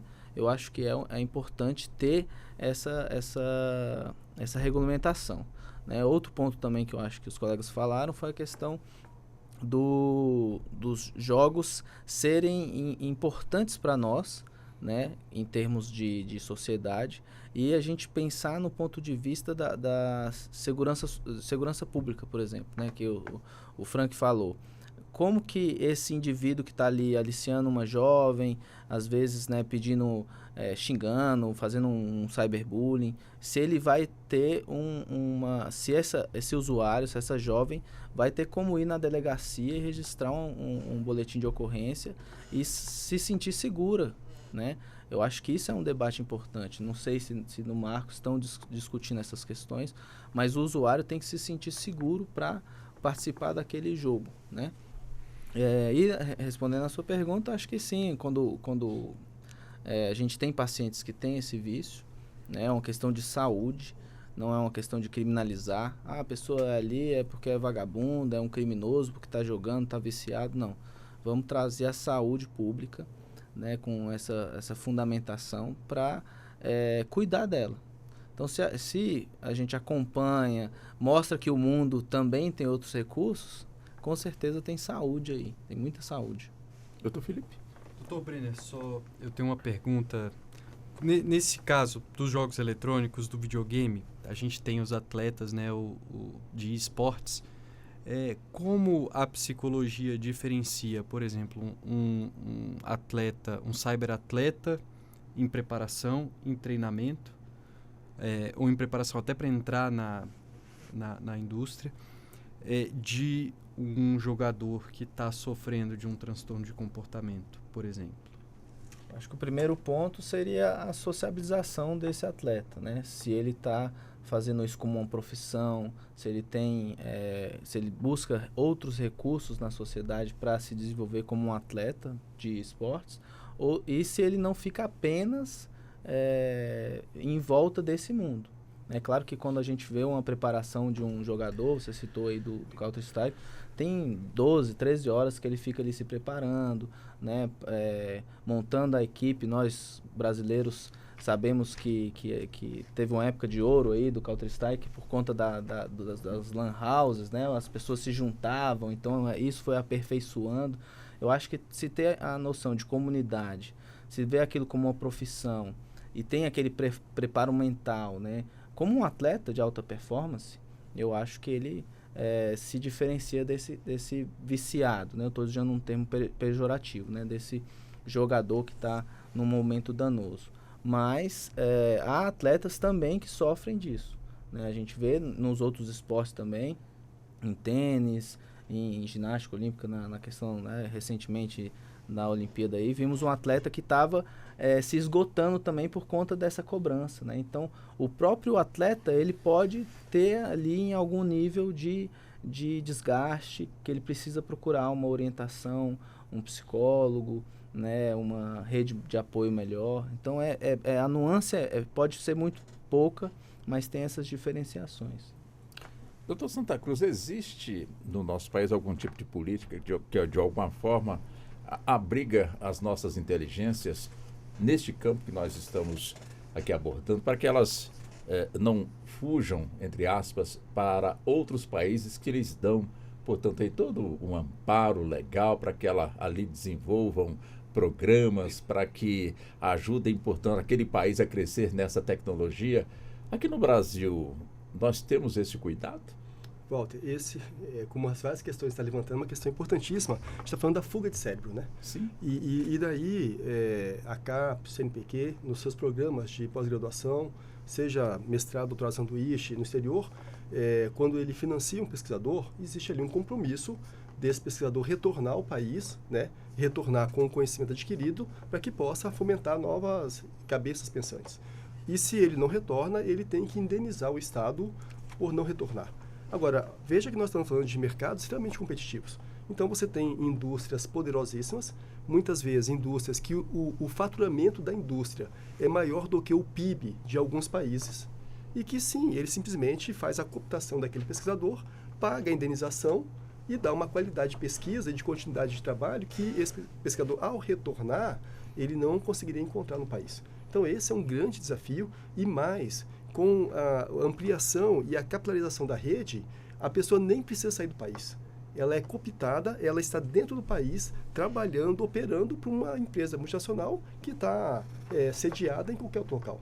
Dentro da área da computação, por exemplo, nós temos vários, e isso se acelerou muito com a pandemia, profissionais de TI que deixaram empresas nacionais, e com a questão da pandemia, que teve toda essa percepção maior do teletrabalho, e começaram a trabalhar em empresas multinacionais sem nem deixar o país. Então, esse é um grande e imenso problema. Agora, um outro ponto que eu gostaria de trazer aqui para a discussão, e eu sei que não se esgota aqui, mas falando na questão dos games, é que veja, e você fez a pergunta para o Dr. Felipe sobre em que momento que nós estamos, né? Estamos no ápice, né? E eu acredito que estamos no início, porque me parece que uma próxima geração que virá serão dos jogos com realidade aumentada. E quando a gente começa a falar de realidade aumentada, veja que a gente começa a falar do uso de um dispositivo que você aclopa aqui para você ter aquela experiência de realidade aumentada. Só que ao fazer isso, você coloca um dispositivo nessa região que, primeiro, ele consegue fazer uma coisa que hoje as plataformas não fazem, que é a captura do olhar. Hoje, uma plataforma, a partir das suas curtidas, dos seus comentários, do que você acessa, ela percebe qual é a sua intenção de consumo e pode direcionar propaganda ou produtos.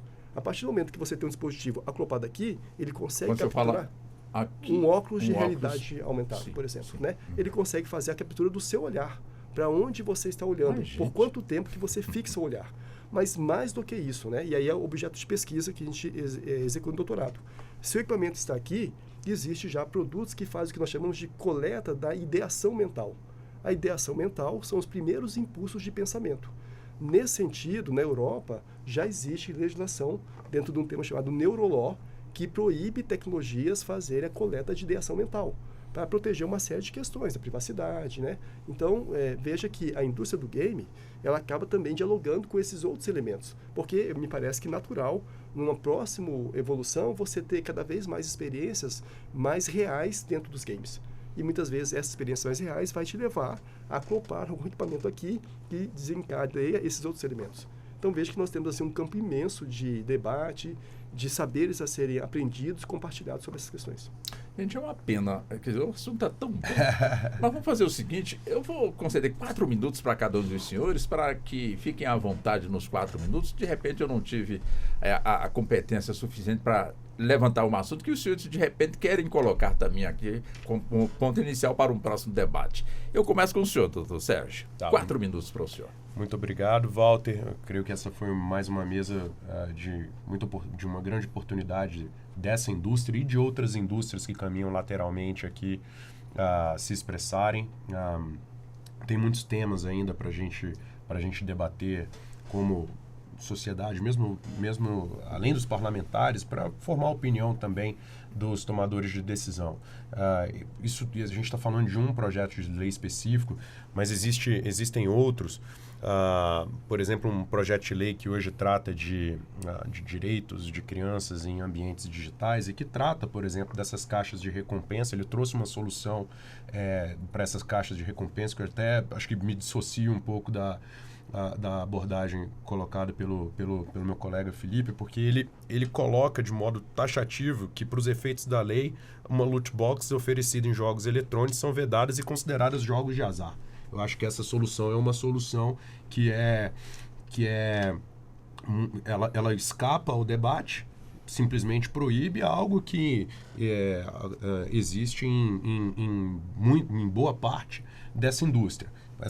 Um pedaço que a gente ainda pode lidar aqui são códigos de conduta, autorregulação, algo que uma empresa conheça e informe qual é a chance de produtos de maior ou menor desejo serem adquiridos por intermédio dessas caixas. Então, esses são temas que eu acho que a gente ainda vai discutir e, por exemplo, um dos motivos porque esse tema não entrou no projeto de lei que a gente está tratando aqui de marco legal, porque acho que não é um tema que há consenso. Acho que temas que há consenso aqui, que foram bem conduzidos no Senado, por exemplo, a parte de classificação indicativa é algo que orienta as famílias, orienta a sociedade a sinalizar qual é a idade e mais adequada, de que tipo de jogo que está sendo ofertado para criança, para adolescente, para o adulto.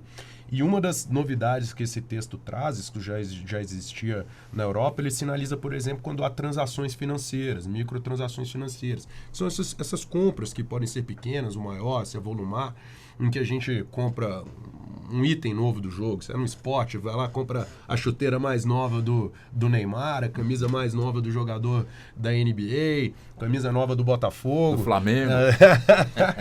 Camisa nova do Botafogo, e aí seu jogador fica super poderoso. gostoso, entendeu? Então, isso assim, a gente saber qual é a probabilidade disso acontecer, pode trazer mais informação para a criança, para o adolescente, para a família, e quem sabe ser inclusive uma oportunidade de ter lições de educação financeira. Você tem R$5, R$10, R$1.000, como é que se aplica isso? Aprenda a aplicar de modo mais eficiente. Então, eu só tenho mesmo a agradecer a oportunidade de participar desse debate e espero ter aí outras chances de voltar aí a visitá-los. E agradeço a oportunidade de conhecer os colegas aqui também com quem dividi a mesa e quem organizou o evento. Doutor Felipe, também os 4 minutos, por gentileza. Walter, eu acredito que melhor do que proibir sempre é regulamentar, regular e fiscalizar principalmente essas atividades que têm algum risco à população. Por exemplo, das loot boxes e do gachapon, eu particularmente gosto de sugerir que seria importante a adoção de mecanismos, né, que garantam mais segurança, mais confiabilidade, transparência e honestidade, e seja feita a certificação dessas microtransações. Se o operador quer oferecer esse produto, ele tem que estar pelo menos certificado de que ali as porcentagens estão sendo cumpridas, de que as porcentagens são claras, de que o jogador tem efetivamente a possibilidade de ganhar aquele item. Além desse tema, é uma grande honra vir aqui falar do marco regulatório dos jogos eletrônicos. Um assunto extremamente importante, um assunto extremamente relevante para a nossa indústria. Eu desejo que a indústria de games no Brasil, a partir de agora, voe, seja uma das principais indústrias no mundo, que a gente possa, como país, estar posicionado da melhor forma possível, economicamente e em termos de influência nesse setor. E, além disso, eu gostaria de agradecer a toda a equipe da Rádio Justiça por toda a receptividade, por toda a atenção e carinho que eles tiveram desde o momento que eu cheguei aqui. Agradecer, Walter, a condução brilhante do programa. É uma honra estar aqui e é uma honra poder falar sobre esse assunto com os nossos ouvintes. Um prazer é todo nosso, doutor Felipe. Vamos também, doutor Brenner, também com uns 4 minutos sem parar. Sim. Primeiramente, agradecer, né, a participação, os colegas. Eu acho que todo mundo colocou bons pontos para debate, né? A questão envolve a nossa sociedade, né, desde do bebê até o idoso. A gente conseguiu colocar aqui questões importantes sobre saúde, sobre a questão do Estado, sobre a contrapartida, né, dessas empresas, dessas indústrias que vão participarem, né, dessa questão do marco. Então, eu sinto que é um debate bacana. Obrigado, né, por estar aqui mais uma vez, falando um pouquinho do ponto de vista psicológico. Acho que é importante não só debatermos os aspectos mais técnicos, mas também os aspectos da saúde, do comportamento, né? E minhas considerações é que os pais, né, os responsáveis pelas crianças, pelos adolescentes, incentivem a reflexão, né, a dosagem do jogo com a realidade nossa, né, de carne e osso ali, não demonizar a existência dos videogames, da tecnologia, das inteligências artificiais, né, mas também não pegar como sendo tudo maravilhoso, né, como sendo algo que só tem benefícios. Então, acho que tem que ter essa dosagem, tanto nossa, né, como profissionais, né, da orientação, oferecer esse suporte, quanto das pessoas que estão convivendo com a realidade, com a realidade dos jogos, né, com a própria plataforma, digamos assim. Hoje a gente sabe que a saúde mental é algo que está em todos os debates e a gente precisa olhar para isso. Nós, como sujeitos, estamos envolvidos nessa capacidade de entender ali o que é bom, o que é ruim, né? Então, a partir desse debate, a gente criar novas formas de convivência. Perfeito.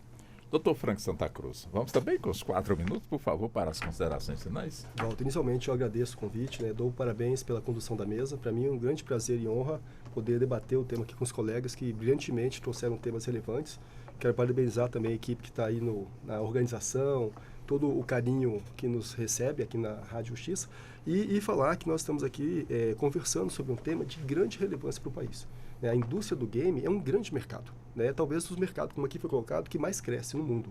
Então isso é para o país uma oportunidade imensa para a economia, que traz benefícios para a economia, que traz benefícios para a sociedade, como o Dr. Breno colocou, de interações, de realização do indivíduo nesse espaço, né? E acho que aí tem 3 pilares importantes. A sociedade civil organizada, que vai, então, gerando mecanismos de operação melhor nesse espaço. O Estado, que vai regulando, e uma instituição que me parece muito importante é a família. É a família acompanhando, principalmente as crianças e adolescentes, no permear desse espaço, orientando e cuidando para ter o melhor benefício possível nesse espaço. Então, eu diria que esse são caminhos a seguirmos. Perfeito. Como eu tenho ainda um tempo, eu queria já preparar a próxima pauta. E vou buscar com os senhores, então, os temas que a gente pode abordar na primeira oportunidade de voltarmos a este assunto que é importantíssimo, como foi dito aqui, né, para o nosso país.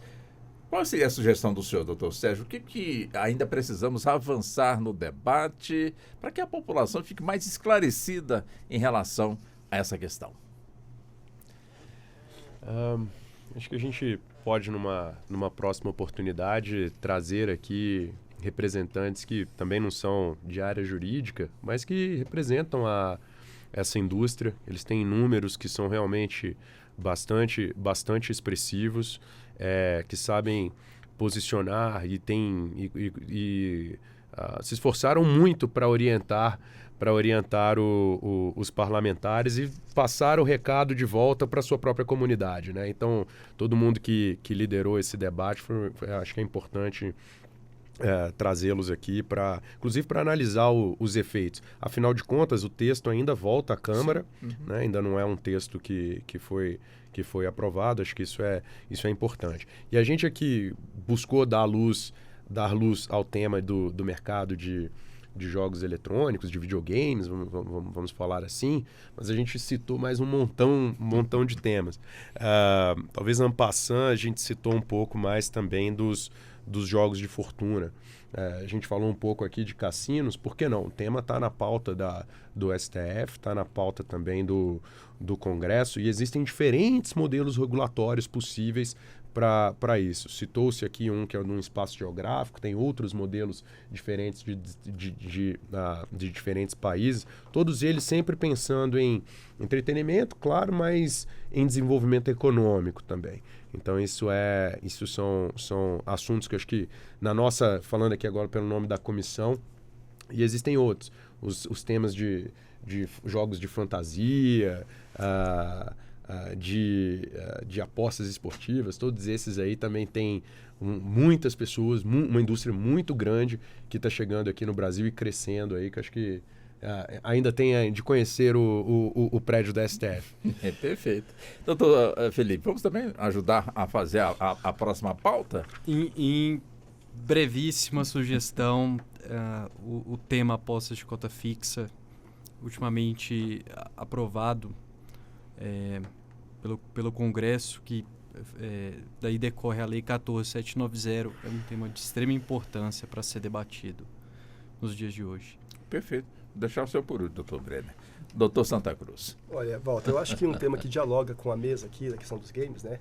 O ano passado, o MEC aprovou uma regulamentação chamada BNCC da Computação, Base Nacional Comum Curricular da Computação, onde fala que dentro de todo o sistema educacional tem que ter matérias de computação. E uma das ferramentas que você leva para dentro da escola a computação é justamente o game.